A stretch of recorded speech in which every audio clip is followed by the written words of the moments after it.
ایک عورت نبی کی مخبری کا خط اپنے بالوں میں چھپا کے جا رہی، واقعہ تاریخ میں کثرت سے لکھا۔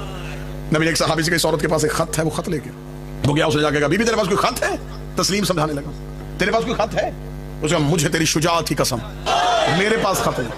اب آپ چپ بیٹھے ہیں، عورت قسم کھائے بھی ایسے بندے کی اور کھائے بھی اس چیز کی جو اس میں ہو ہی نہ، تو میرا خیال ہے اسے مان لینا چاہیے تھا۔ فوراً کہا، اس نے کہا اچھا، اسے مان لیا۔ واپس آیا، یا رسول اللہ اس کے پاس خط نہیں ہے۔ رسول بھی سمجھانا چاہتے تھے۔ رسول نے دوسرے کو اٹھایا، اس عورت کے پاس خط ہے، خط لے کے آ، بالکل عین تاریخ پڑھ رہا ہوں، عین تاریخ۔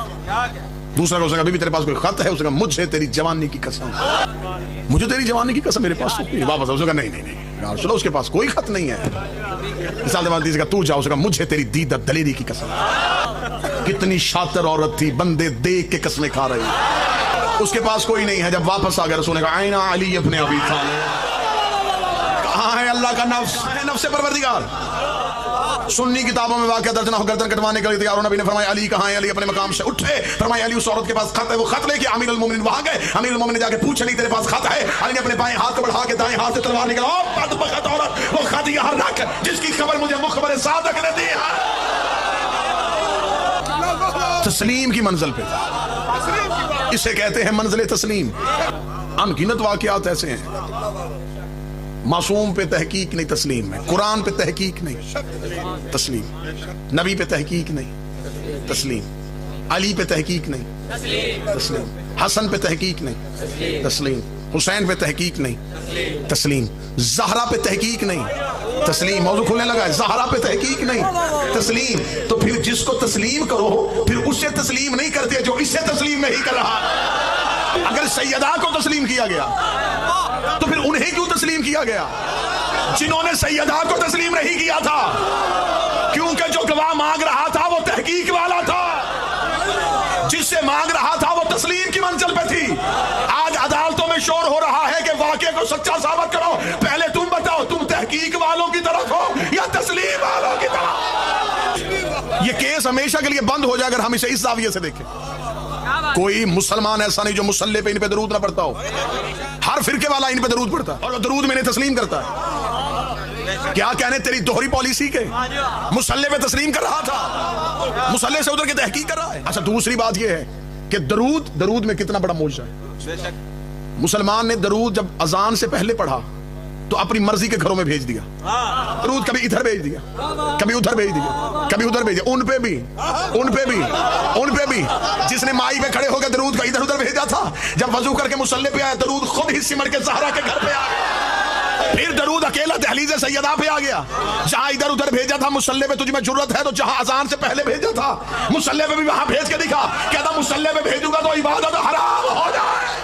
سیدہ منزل تسلیم پہ تھی، شہزادی کو تسلیم کرنا تھا، اور ثابت کریں گے مسلمان ہے نماز کی وجہ سے، نماز ہے درود کی وجہ سے، درود ہے زہرا کی وجہ سے۔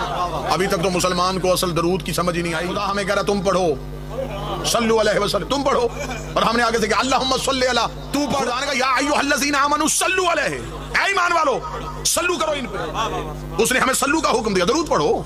ہم نے آگے سے کیا کہا اللہم صلی علی محمد والے، اے میرے اللہ تو درود پڑھ۔ وہ کہہ رہا ہے تم پڑھو، ہم کہہ رہے تو پڑھ۔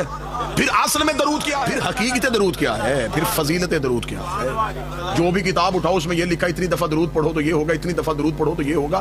درود پڑھنے سے کیا ہوتا ہے یہ بتا دیا، درود میں کیا ہوتا ہے یہ کیوں نہیں بتا؟ خدا کہہ رہا ہے کہ میں اور میرے فرشتے پڑھ رہے ہیں، یہ نہیں کہا کہ میں نے فرشتوں کو بھی حکم دیا کہ وہ بھی پڑھو، نہیں، ہم پڑھ رہے ہیں، حکم ہمیں دیا ہے تم پڑھو، ہم پڑھ رہے ہیں، اور وقت بھی نہیں بتایا، زمان و مکان بھی نہیں بتایا، جب سے ہیں تب سے پڑھ رہے ہیں۔ یا تو خدا یہ کہہ دیتا نا کہ میں پڑھتا ہوں اور میں فرشتوں کو اور تمہیں کہتا ہوں کہ پڑھو، خدا نے کہا میں بھی پڑھ رہا ہوں، فرشتے بھی پڑھ رہے ہیں۔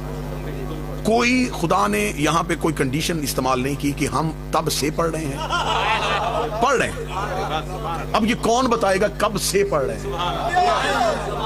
یہ جو خدا نے کہا تم پڑھو، کیا مجھے مولوی بتا سکتا ہے کہ یہ جو خدا نے امر دیا ہے اس میں آدم آ رہا ہے؟ اس کا مطلب آدم کو بھی حکم آ رہا ہے کہ تم بھی پڑھ، آدم بھی پڑھ رہا ہے، اس کا مطلب کہ آدم سے بھی پہلے پڑھا جا رہا تھا،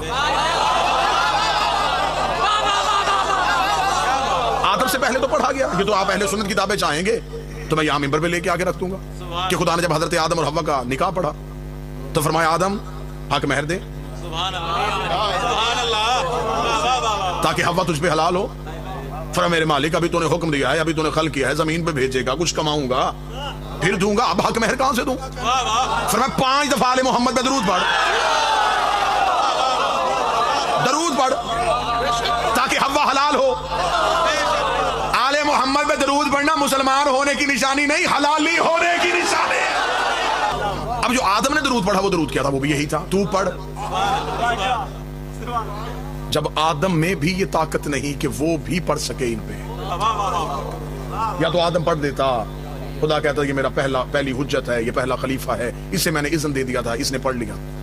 نبیوں نے بھی اسے کہا تو پڑھ. اب اگلی مجلسوں میں یہ راز کھلے گا کہ وہ کیا وجہ تھی جو اللہ اپنے سوا کسی زبان پہ وہ درود دیکھ ہی نہیں رہا تھا. نبی بھی کہتے ہیں تو پڑھ. جب نبیوں میں یہ جرت نہیں کہ وہ محمد و آل محمد پہ اپنی مرضی کا درود پڑھیں, جب کوئی زبان اس قابل ہے ہی نہیں, ان پہ درود پڑھنے کے لیے لہجہ بھی پروردگار کا چاہیے. اور اگلی مجلسوں پہ یہ بھی راز کھلے گا کہ فرشتے کیوں پڑھتے تھے, جو کام اللہ نے نبیوں سے نہیں لیا وہ فرشتوں سے کیوں لے رہا. یہ ہے فلسفہ درود. اور جب اس فلسفے کو پورا کھولیں گے تو اندر سے سیدہ کا ایک راز نکلے گا. سیدہ کو تسلیم کرنے کا حکم تھا, اسے تسلیم کرو. شہزادی نے جب مقدمہ کیا تھا, میں فضائل پڑھ رہا ہوں کیونکہ یہ عصر حاضر کا اہم ترین موضوع, اب اس پہ بحث نہیں ہونی چاہیے, اب اس پہ نتیجہ نکلنا چاہیے. اب اس موضوع کو منبر سے اتنا پڑھنا چاہیے یہ بچے بھی مناظر ہو جائیں.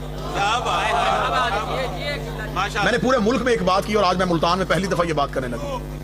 جناب سیدہ کے حق سے لوگوں کا آشنا نہ ہونا حقائق کے نہ ہونے کی دلیل نہیں, منبر کی بزدلی کی علامت ہے. یہ نہیں ہے کہ حقائق نہیں, حقائق ہیں, منبر کی بزدلی کی علامت. ہم نے امام حسین کا قتل اتنا پڑھا لوگ ڈرتے ہمارے سامنے یزید کا نام نہیں لیتے. بالکل جیسے حسین کا قاتل بتایا تھا ویسے ہی بطول کا قاتل بتانا چاہیے. لوگوں کو یزید سے نفرت ہوئی ہے ہمارے پڑھنے کی وجہ سے. ہم نے کہا نہیں, اتحاد قائم ہو جائے, اتحاد قائم ہو جائے, اتحاد قائم ہو جائے. بھائی اتحاد ہوتا ہے عقیدے میں رہ کے, اتحاد عقیدے کے اندر رہ کے ہوتا. اگر آپ کو اتنے اتحاد کی بات ہے تو آپ کشمیر میں بات کیوں کرتے ہیں؟ کیا کشمیر کے ایشو پہ بات کرنے سے آپ کے دوسرے ملکوں کے ساتھ اتحاد خراب نہیں ہو رہا ہے؟ لیکن آپ کشمیر میں بات کر لیتے ہیں. آپ کا پرائم منسٹر اقوام متحدہ پہ بات کرے تو آپ اس کو سراہتے ہوئے نہیں تھکتے. بہت اچھی بات ہے, آنکھوں میں آنکھیں ڈال کے بات کیا. جی اس نے کس میں بات کی ہے؟ جی کشمیر پہ. کشمیر میں کیا ہے؟ وہ کہتے جی ہماری جگیر ہے, قبضہ کر لیا ہے ہندو نے. اس کا مطلب ہندو تیری جگیر پہ قبضہ کر لے تو ہندو پہ لعنت ہو سکتی ہے, کوئی مسلمان محمد کی بیٹی کی جگیر پہ قبضہ کر لے. ایک دن یوم یکجہتی زہرا بھی منا لیتے, ایک دن سیدہ کے حق کی بات بھی کر لیتے. آپ کس فورم پہ نہیں گئے, آپ بیٹھے ہوئے تھے, آپ بات کرتے, آپ محبت سے بات کرتے, آپ لوگوں تک حق پہنچاتے. تو پہنچایا نہیں گیا, منبر کی بزدلی کی علامت. خبر تھی یہ بات کریں گے, جان خطرے میں, روزگار خطرے میں, کیریئر خطرے میں. میری مجبوری ہے, میرا پیشہ شیعہ نہیں مذہب شیعہ ہے. میں منبر پہ باوضو بیٹھ کے کہہ رہا ہوں اتنے سادات و غیر سادات کی موجودگی میں اس سانس پہ لعنت کرتا ہوں جس میں سیدہ کی وکالت نہ ہو. ہم دیوار سے لگائے نہیں گئے, ہم خود ہی لگ گئے. ہم نے جناب سیدہ کا حق چھپا لیا. ہمارے سامنے کھڑے ہو کے لوگوں نے سیدہ کے دشمن کا نام عزت سے لیا. کیوں لیا؟ ہم نے لینا شروع کر دیا. میں نام نہیں لوں گا اور میں اشارہ کر دوں گا. جنہوں نے زہرا کا مال خمس کھایا تھا وہ بھی زہرا کی بات نہیں کر رہے, وہ بھی کہہ رہے صاحب اتحاد کی بات ہونی چاہیے, فتنہ گری نہ ہو جائے, ملک میں اتحاد خراب نہ ہو جائے. تو آپ اذانوں میں علی ولی اللہ چھوڑ دیں, آپ اذان میں خلیفہ تو بلا فصل کیوں کہتے ہیں؟ آپ ایک دن ہماری مدل سے بند کروائیں گے, آپ پھر اذانیں بند کروائیں گے. آپ اس اتحاد کو کہاں لے کے جانا چاہتے ہیں؟ کہیں اس اتحاد کی آڑ میں آپ ہمارے مذہب کی چھت تو نہیں گرانے لگے؟ سیدہ پہ بات کرو, اسکول جاتے ہو, کالج جاتے ہو, یہ ساری ذمہ داری ممبر کی نہ دو. آپ معاشرے میں رہتے ہیں. یہ میرے نوجوان بچے جو ہیں جو سوشل میڈیا پہ بیٹھتے ہیں, جو لوگوں کے ساتھ دوستوں کے ساتھ کچھ گپیوں میں وقت گزارتے ہیں, ایک دن ایسا رکھو اپنے دوستوں کو کسی چائے کی پارٹی میں بلاؤ, کسی کھانے پہ بلاؤ, اسے کو ایک اہم ایشو پہ بات کریں, ان کو بٹھا کے بڑی محبت سے کہو کیا بات کرنا چاہتے ہیں نبی کی بیٹی کے حق. ہم نبی کی بیٹی کے حق پہ بات کرنا چاہتے ہیں. ان 10 میں سے ایک بچہ ضرور رات کے وقت ہمارے گھر کے دروازے کی دستک دے گا اور دے کے کہے گا میں دوستوں میں نہیں بول رہا تھا, میں چپ رہا تھا, رات مجھے نیند نہیں آئی, اب مجھے بتا حق کیا ہے. سیدہ کی طرفداری کیسے ہوگی؟ کیسے ہم مظلومہ کا حق دنیا کو بتائیں؟ ریسرچ کر لو, تحقیق کر لو, آج کے بعد تحقیق کرنی شروع کر دو, جاؤ سرچ کرو. دنیا میں جتنے لوگ نئے شیعہ ہوئے ہیں وہ سیدہ کے حق میں ہوئے.